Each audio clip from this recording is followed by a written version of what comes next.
श्री गणेशाय नमः। लघु सिद्धांत कौमुदी के पूर्व के पाठ में हम लोगों ने अचसंधि प्रकरण पूर्ण कर लिया।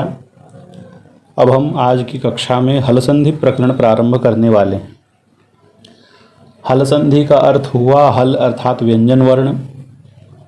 इनके बीच की जो संधि है वह इस प्रकरण में बतलाई जाएगी।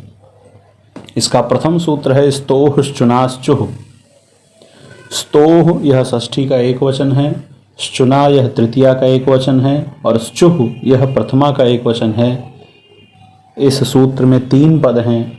स्तोह में समास है स चतुश्च इति स्तुः, तस्य स्तोह समाहार द्वंद्व है।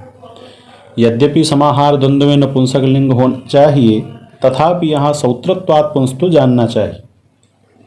उसी प्रकार से श चचुश्च श्चुः तेन श्चुना, यहाँ भी समाहार द्वंद्व है और सहयोगे तृतीया इसका यहाँ पर बोध होता है। सकार और तवर्ग को यहाँ स्तु कहा गया है और तालव्य श और चवर्ग को श्चु कहा गया है। यह शब्द आगे भी अत्यधिक प्रयोग में आएगा। श्चुत्व, यदि कहीं लिखा हो श्चुत्व संधि हो गई तो श्चुत्व से आप यही जानिए तालव्य श चवर्ग आदेश हो गया। इस सूत्र का अर्थ होता है कि दंत स और तवर्ग इन 6 वर्णों में से कोई एक वर्ण का योग हो तालव्य श और चवर्ग में से किसी एक वर्ण के साथ। 6 वर्ण हैं दंत स तवर्ग, दंत स और तथ दध न, और 6 वर्ण हैं तालव्य श और चवर्ग अर्थात च छ ज झ य। इन 6 का समूह है। इनमें से किसी एक वर्ण का, दंत स तवर्ग वाले समूह में से किसी एक वर्ण का तालव्य श चवर्ग वाले समूह में से किसी एक वर्ण के साथ में यदि योग है। योग शब्द यहाँ बहुत महत्वपूर्ण है। योग का अर्थ ये हुआ कोई भी पूर्व में हो कोई भी पर में हो। ऐसा नहीं है कि दंत स तवर्ग में से कोई वर्ण पहले हो और तालव्य श चवर्ग वाला बाद में। तालव्य श चवर्ग वाले में से भी कोई वर्ण पूर्व में हो सकता है। यहाँ योग है, परे नहीं है। दंत स तवर्ग में से किसी एक वर्ण का तालव्य श चवर्ग इन 6 में से किसी एक वर्ण के साथ में योग होना चाहिए। कोई भी पूर्व में हो कोई भी पर में हो, लेकिन दंत स तवर्ग को तालव्य श चवर्ग आदेश होगा। यदि वह दंत स बाद में है तब भी उसे ही आदेश होगा, दंत स पूर्व में है तब भी उसे ही आदेश होगा। आदेश होने में यहाँ यथासंख्य है। दंत स तवर्ग को आदेश होगा तालव्य श चवर्ग, मतलब इन 6 को यह 6 आदेश हो जाएंगे। दंत स को तालव्य श आदेश होगा, तथ दध न को च छ ज झ ञ आदेश होगा।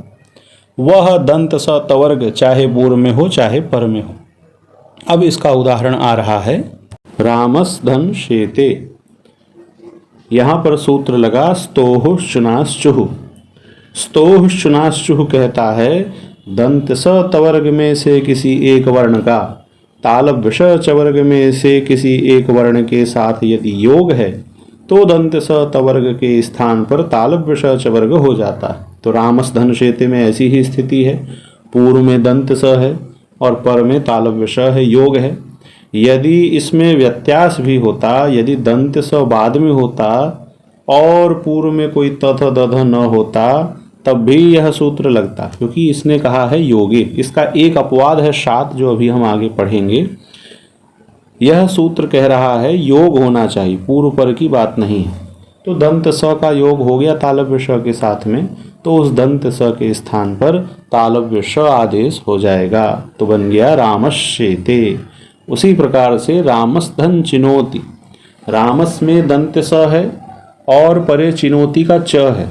अब इस उदाहरण से यह स्पष्ट कर रहे हैं कि दंत स तवर्ग का जो योग है वह तालव्य श चवर्ग में से किसी भी अक्षर के साथ हो सकता है। ऐसा नहीं कि दंत स का तालव्य श के साथ ही हो। योग में यथासंख्य नहीं है, आदेश में यथासंख्य है। योग में दंत स का योग चाहे तालव्य श के साथ हो चाहे च छ ज झ ञ में से किसी भी एक के साथ हो सकता है। तो रामस धन चिनोति में रामस का दंत स, परे है चिनोति का च, योग मिल गया। उस दंत स को तालव्य श हो गया। किसको क्या होना है यह पहले से निश्चित है। दंत स को ही तालव्य श होगा, चाहे वो दंत स पूर्व में है चाहे पर में है। तथ दध न को च छ ज झ ञ ही होगा, चाहे वो पूर्व में हो चाहे पर में। इसका एक अपवाद शात हम अभी पढ़ेंगे।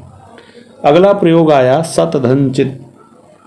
सत धन चित में त है पूर्व में और बाद में है चित का च। कुछ लोग यहाँ पर इस त को ही सीधे सीधे स्तोष चुनाशु से तथा दधना को च यहाँ होता है तो त को च कर देते हैं पहला और सच्चित बना देते हैं, लेकिन यह प्रक्रिया इतनी सीधी नहीं है और ऐसा करना भी नहीं चाहिए। सतधन चित में पहले झलाम जसोंते की प्राप्ति होती है, जो कि हम आगे पढ़ेंगे। उस सूत्र पर इसकी चर्चा फिर से करेंगे। यहाँ त को द हो जाएगा। कारण यह है स्तोष चुनाशु यह जो सूत्र है ये 8-4-40 का है, 8वें अध्याय के 4थे पाद का 40वां सूत्र। और यह जो झलाम जसोंते है ये उसके पहले का है, 8-2-39 का है। तो स्तोष चुनाशु असिद्ध है झलाम जसोंते की दृष्टि में। तो जो जितना पर में होगा वह उतना बाद में लगेगा, वह असिद्ध होगा। तो पहले यहाँ झलाम जसोंते से त को द कर लेना चाहिए और उस द को फिर स्तोष चुनाशु से तथा द को च छ ज तीसरा वर्ण कर लेना चाहिए, सज चित बनाना चाहिए और उस ज को खरी च से चर्प करना चाहिए, जो आगे हम पढ़ेंगे। खर परे रहते झलों को चर होता है। झलाम जसोंते के लिए याद रखिए यह सूत्र तीसरा करता है, जस करता है। जो जस प्रत्याहार है जब गणदस ये वर्गों का तृतीय है। तो झलाम जसोंते यदि मैं कभी कहूँ कि झलाम जसोंते यहाँ लग रहा है तो आप इतना जानिए यह किसी भी वर्ग के अक्षर को तीसरा कर रहा है। यदि प है तो उसे ब कर देगा, क है तो ग कर देगा। जैसे यहाँ पर सत का त था तो उसको तीसरा द कर दिया। खरी च से चर तो हुआ का अर्थ हुआ प्रथम हो गया। चर प्रत्याहार में चटत कप और तीनों श आते हैं। तो जब भी मैं कहूँ जस्त हुआ मतलब वर्गों का तृतीय हुआ और खरी च से चर तो हुआ मतलब प्रथम हुआ। अब देखिए सत धन चित, और टीकाओं में सतधन चित में लिखा होता है कि त का योग च के साथ में है। इस त को ही यहाँ पर स्तोष चुनाशु से च होकर सच्चित बन गया, लेकिन प्रक्रिया ऐसी नहीं है। यहाँ त को द होगा झलाम जसोंते से, तो जस्त हुआ का मतलब तृतीय हुआ, त को त थ द हो गया, सद चित।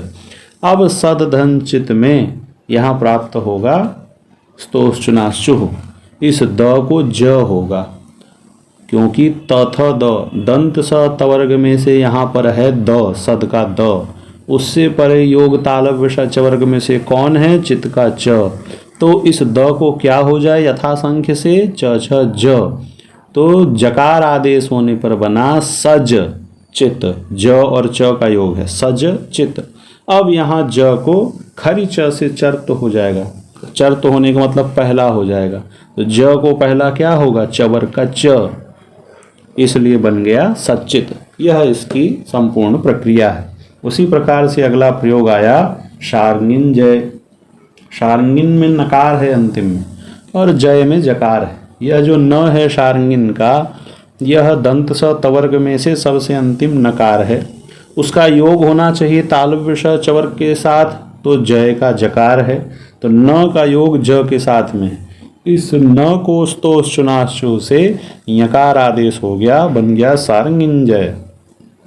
अब स्तोष चुनाशु ने कहा योग होना चाहिए। दंत स तवर्ग पूर्व में है चाहे पर में है कोई फर्क नहीं पड़ता। तालव्य श चवर्ग चाहे पूर्व में हो चाहे पर में हो कोई नियम नहीं है। लेकिन एक निषेधक सूत्र आया, अपवाद सूत्र आया। यह स्तोष चुनाशु का बाधक है, अपवाद है, वह है शात। शात यह पंचमी का रूप है। वृत्ति में लिखा शात परस्य तवर्गस्य चुत्वम न स्यात्। तालव्य श से परे यदि तवर्ग मिल गया, केवल एक निषेध, कोई भी कहीं भी हो चलेगा, लेकिन यदि तालव्य श से परे अगर तवर्ग आ गया तो उस तवर्ग को चुत्व नहीं होगा। यह एक बाधक है। इसके अलावा पूर्व में कोई भी वर्ण हो तालव्य श को छोड़ के, यदि पूर्व में चवर्ग है और बाद में अगर तवर्ग है तो चुत्व हो जाएगा, लेकिन तालव्य श, केवल तालव्य श से परे तवर्ग को चुत्व नहीं होगा। उदाहरण है विष्णः और प्रश्नः। यह जो विष्णः है यहाँ विच्छगतौ धातु है और विच्छगतौ धातु से यहाँ नंग प्रत्यय होता है। यजयाच यत विच्छ प्रच्छ क्षो नंग, और यहाँ पर चकार को विच्छ धातु के च और छ इन दोनों को छोह शूड अनुनासिके च, इस सूत्र से शकार हो गया। अब स्थिति हुई विष धन न, विष में तालव्य श है और परे न है। स्तोह चुनाशु, यदि सूत्र यहाँ लगे तो तालव्य श का योग है न के साथ, तो न को क्या आदेश हो जाना चाहिए? यकार हो जाना चाहिए, विषय बनना चाहिए। स्तोह चुनाशु, यहाँ न को यह करने ही वाला था कि शात आ गया, और शात कहा कि तालव्य श से परे अगर तवर्ग है तो चुत्व नहीं होगा। तो यहाँ तालव्य श से परे तवर्ग है न, उसको चुत्व यहाँ नहीं हुआ, इसलिए विष्णु ऐसी की ऐसी स्थिति रह गई। उसी प्रकार से प्रश्न है, यहाँ प्रच्छ गीप्सायाम धातु है तुदादि की, यहाँ पर भी पूर्वत नंग प्रत्यय हुआ, और प्रश धन न ऐसी स्थिति में स्तोह चुनाश्चुह की प्राप्ति है। यहाँ दंत स तवर्ग में से नकार का योग है, पर में नकार है, और तालव्य श चवर्ग में से पूर्व में तालव्य श है। योग का अर्थ ही होता है कोई भी पूर्व में हो कोई भी पर में हो, लेकिन शात उसका निषेधक है। यदि तालव्य श से परे तवर्ग है तो चुत्व नहीं होगा। प्रश्न में तालव्य श है, परे तवर्ग है न, उसको चुत्व यह नहीं हुआ, प्रश्न रह गया। इस प्रकार से इस चुत्व संधि पूर्ण हुई। अब हम पढ़ेंगे स्टुनाष्टु।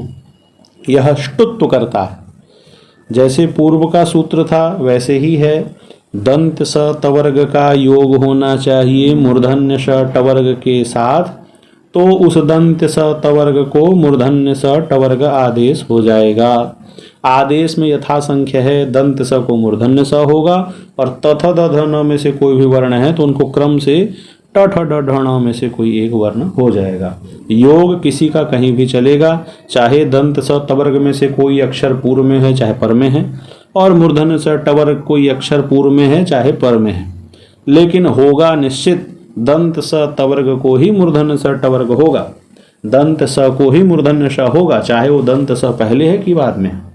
उदाहरण देखिए, रामस धन षष्ठः, छठा है, राम जो है लोगों में छठा है, तो रामस धन षष्ठः में भी रामः षष्ठः था, और वा शनिवार पक्ष में रामस का दंत स है, रामस धन षष्ठः स्थिति है, दंत स के बाद मूर्धन्य श है। यहाँ दंत स के बाद मूर्धन्य स है तो सूत्र की प्राप्ति हो गई स्टुनाष्टु। दंत स तवर्ग में से कोई एक अक्षर होना चाहिए तो दंत स है, उसका योग होना चाहिए मूर्धन्य स टवर्ग में से किसी एक अक्षर के साथ, तो मूर्धन्य श के साथ योग है, तो उस दंत स को मूर्धन्य श हो जाए, तो रामस के दंत स को मूर्धन्य श होने पर बना रामस षष्ठः।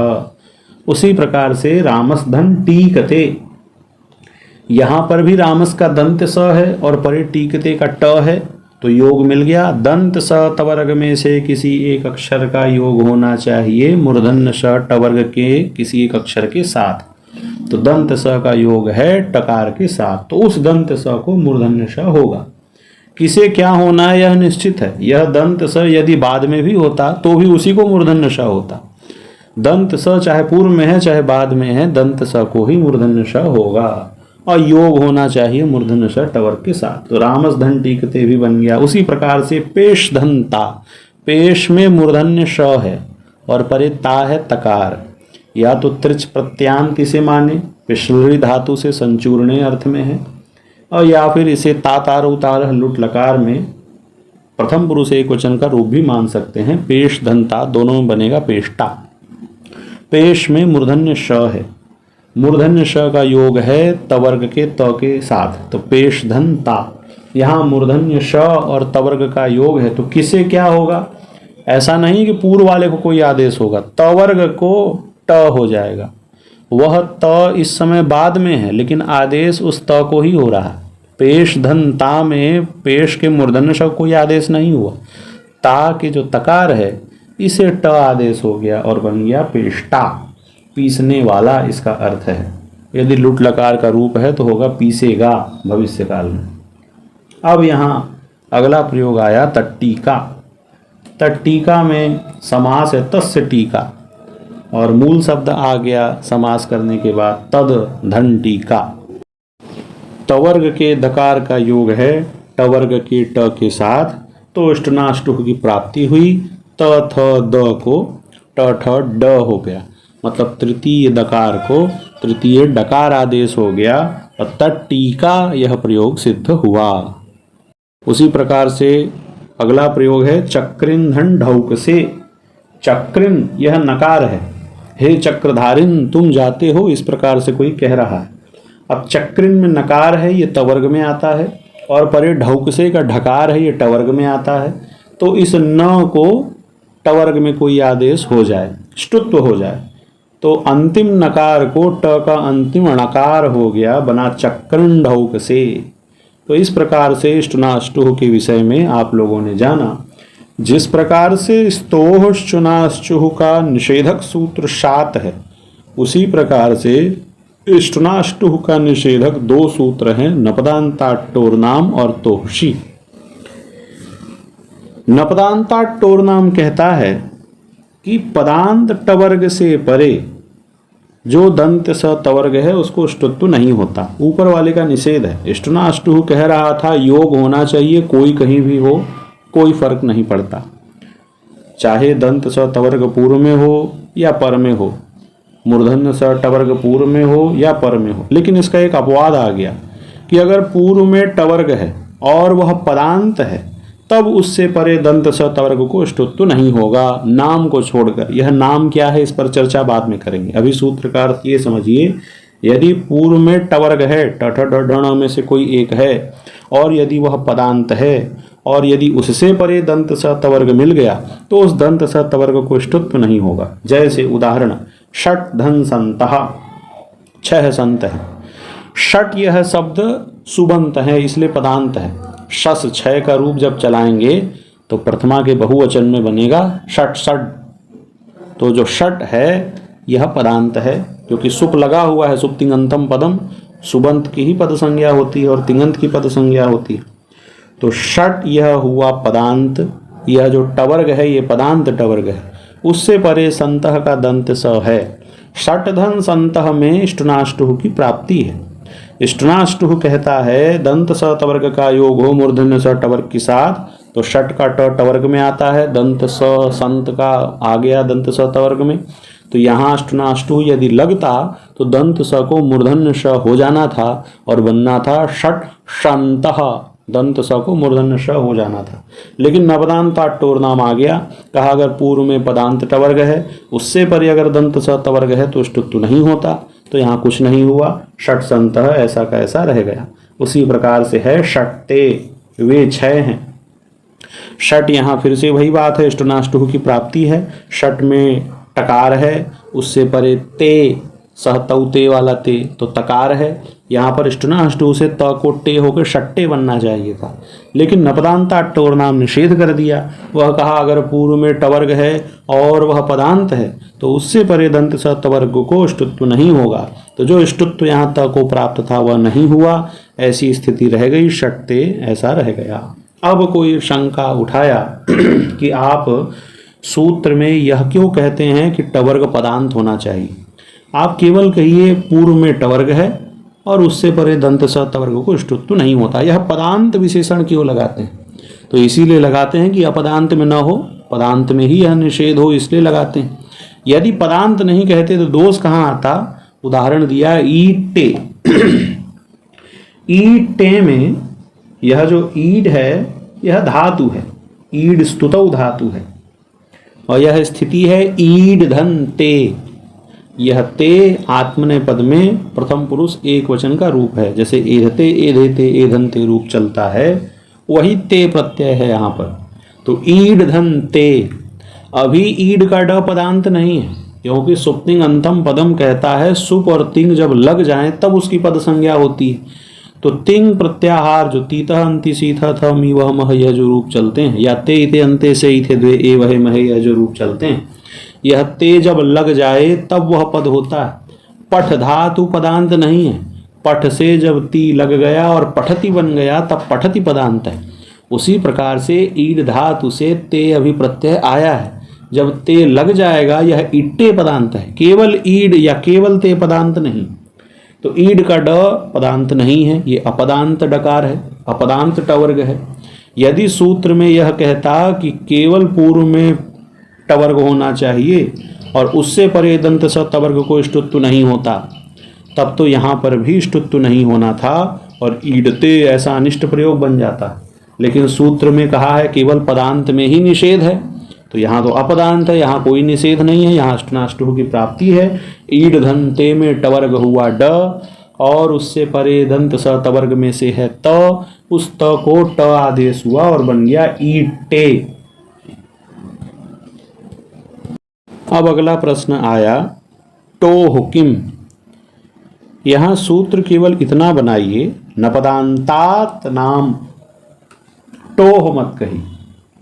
टोह नहीं कहेंगे तो होगा नपदांताद नाम, मतलब पूर्व में कोई भी पदांत वर्ण हो और उससे परे दंत स तवर्ग को ष्टुत्व नहीं होता। टवर्ग मत कही। जब टवर्ग नहीं कहेंगे तो कोई भी पदांत से क्या ग्रहण होगा, मूर्धन्य श और टवर्ग इनका भी ग्रहण हो जाएगा, मूर्धन्य श का भी ग्रहण हो जाएगा। यदि सूत्र में यह कहता कि परे दंत स तवर्ग को ष्टुत्व नहीं होता, पूर्व में यदि कोई पदांत वर्ण हो तो पूर्व में पदांत कौन होगा, योग दो का ही है, मूर्धन्य स टवर्ग का दंत स तवर्ग के साथ। जब टवर्ग नहीं कहेगा तो समझ लिया जाएगा मूर्धन्य श और टवर्ग इनमें से कोई भी वर्ण हो।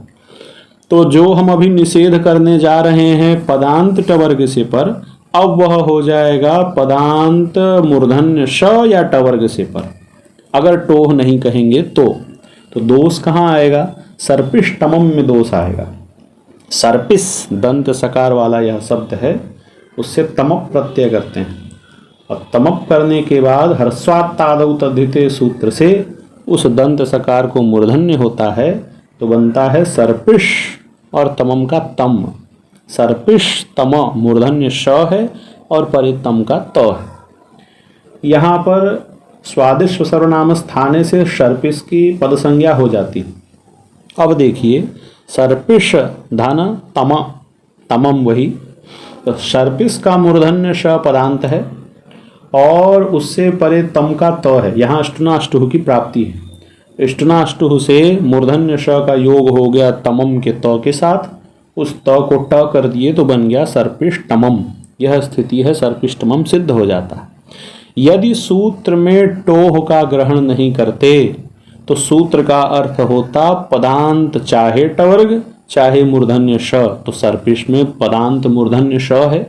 और यहाँ पर भी ष्टुत्व का यदि निषेध होता तो कभी भी सर्पिश टमम नहीं बनता, ट को हमेशा त ही रहता, त को कभी ट नहीं होता, सर्पिश तमम ऐसा अनिष्ट प्रयोग बन जाता।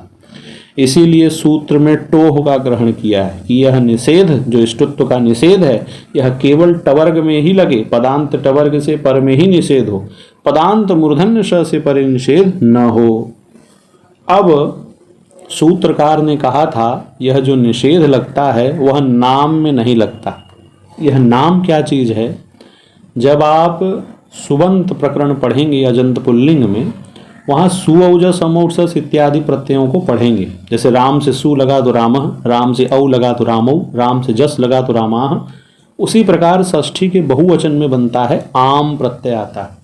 सु औजस अमौजस टाभ्याम भीस गेभ्याम भ्यस गसीभ्याम भ्यस घस ओस आम, गसीभ्याम भ्यस घस ओस आम। षष्ठी के बहुवचन में आया आम। वही आम को जब नुट का आगम हो जाए तो वो बन जाता है नाम, जैसे रामाणाम।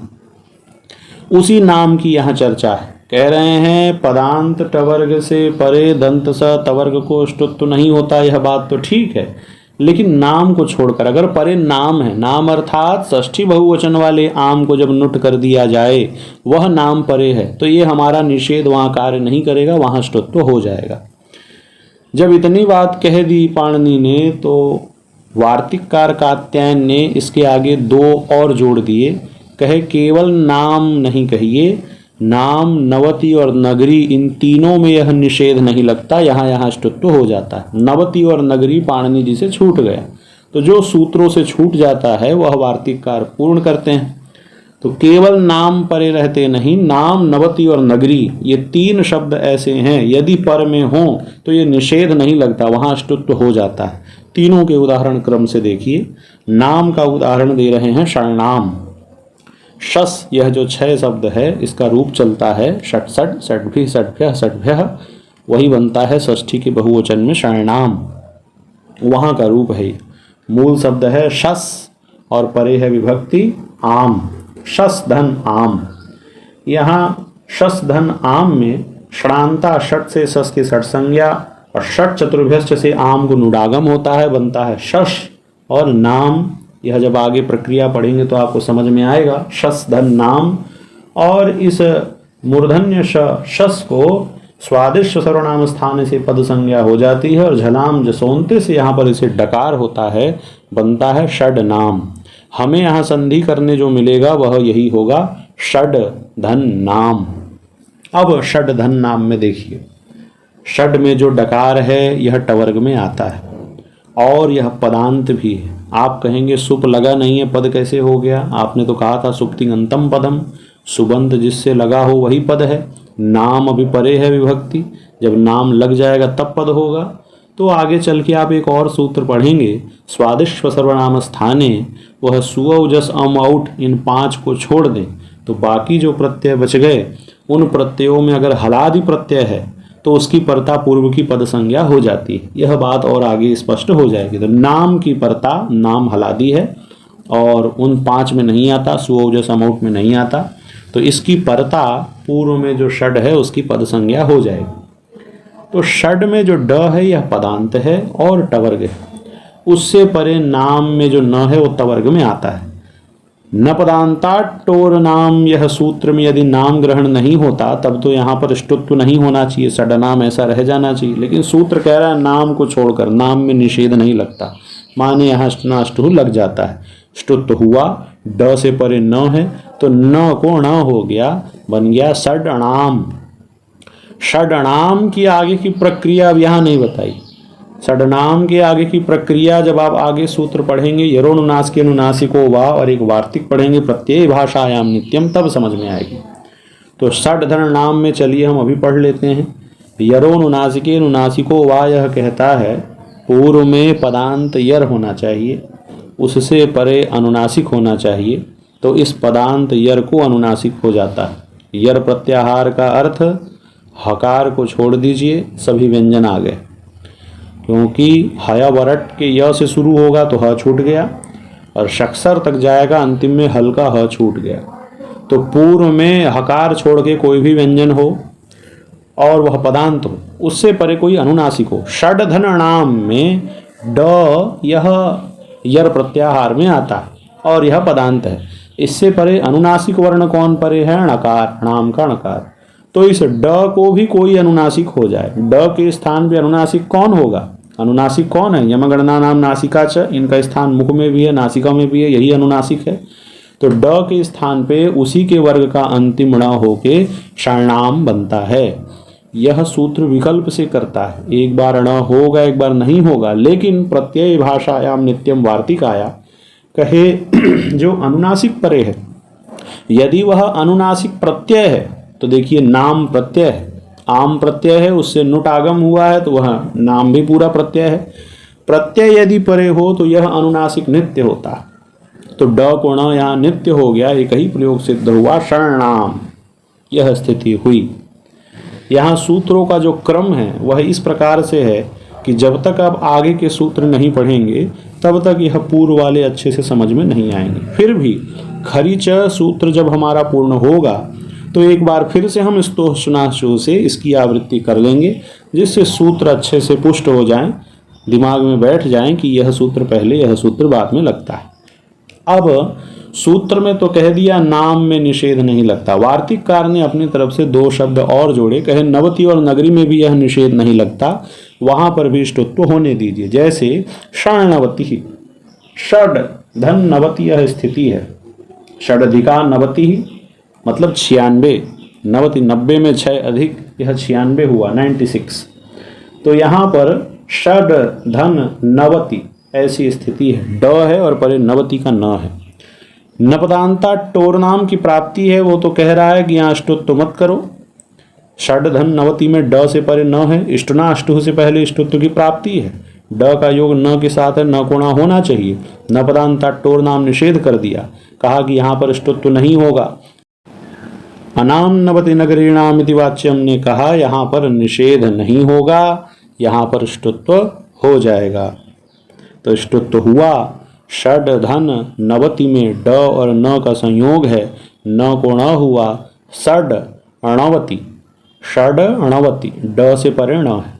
अब यहाँ पर भी पूर्व डकार को नकार कौन करेगा? तो अभी अभी हमने जो सूत्र पढ़ा यरोनुनासिक अनुनासिको वा, यहाँ पर पदांत यर कौन, षड में ड, परे अनुनासिक कौन, अणवति में ण, तो उस ड को विकल्प से अनुनासिक हो जाए, एक बार अण हुआ तो बना षणवति, लेकिन विकल्प से करता है, एक बार प्रयोग बनेगा षड अणवति, एक बार ड और अण वाला रूप भी है, एक बार दोनों अण वाला रूप भी है। लघु सिद्धांत कौमुदी में एक ही रूप दिया है षणवति ही, लेकिन विकल्प से अनुनासिक होने के पक्ष में एक बार डकार वाला रूप भी बनेगा, षड अणवति भी बनेगा। उसी प्रकार से षडधन नगर्यः, 6 नगरियां हैं। यहाँ पर षडधन नगर्यः में भी ड और न का संयोग है, यहाँ भी वही स्थिति है। इष्टनाष्टु से न कोण की प्राप्ति, न पदांता टोरनाम यहाँ निषेध किया कि इष्टुत्व नहीं होगा, लेकिन वार्तिक आ गया नाम नवति नगरीणाम इति वाच्यम, यह कहा निषेध यहाँ पर नहीं होगा, यहाँ इष्टुत्व हो जाएगा, और इष्टुत्व हुआ। षडधन नगर्यः में न कोण हो गया षड अणगर्यः, और उस पूर्व डकार को विकल्प से अनुनासिक हुआ यरोनुनासिक अनुनासिको वा से, और बन गया षणगर्यः। जिस समय अनुनासिक नहीं होगा वहाँ डकार वाला रूप भी बनेगा षडणगर्यः। भले ही यहाँ लघु सिद्धांत कौमुदी में एक ही रूप दिया है, लेकिन एक बार विकल्प में ड वाला रूप भी बनेगा। तो इस प्रकार से इष्टनाष्टु से इष्टुत्व का निषेधक सूत्र न पदांताट्टोर नाम हमने पढ़ा। एक और निषेधक सूत्र है इष्टुत्व का, वह है तोहशी। तोह शी सप्तमी है, मूर्धन्य श परे हो, तोह तू का ही पंचमी बनता है तोह, माने तवर्ग से परे। अगर मूर्धन्य श है तो ऊपर से न की अनुवृत्ति हो रही है, नहीं होता।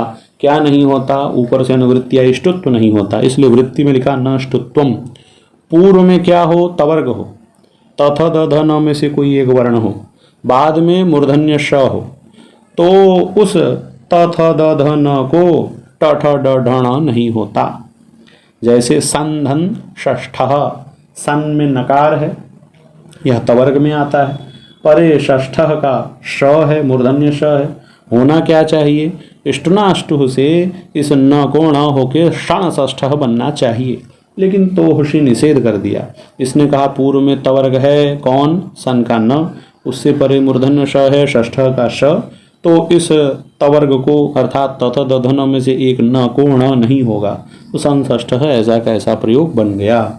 इस प्रकार से हमने 2 संधियां पढ़ ली, श्चुत्व संधि और इष्टुत्व संधि। श्चुत्व संधि करने वाला सूत्र पढ़ा स्तोश्चुनाश्चुः, इसका निषेधक है शात, और इष्टुत्व संधि करने वाला सूत्र पढ़ा अष्टुनाष्टुः, इसके 2 निषेधक सूत्र हैं नपदांता टोरनाम और तोहशी। अब हम अगले पाठ में जस्तु संधि पढ़ेंगे, वह सूत्र है झलाम जशोन्ते।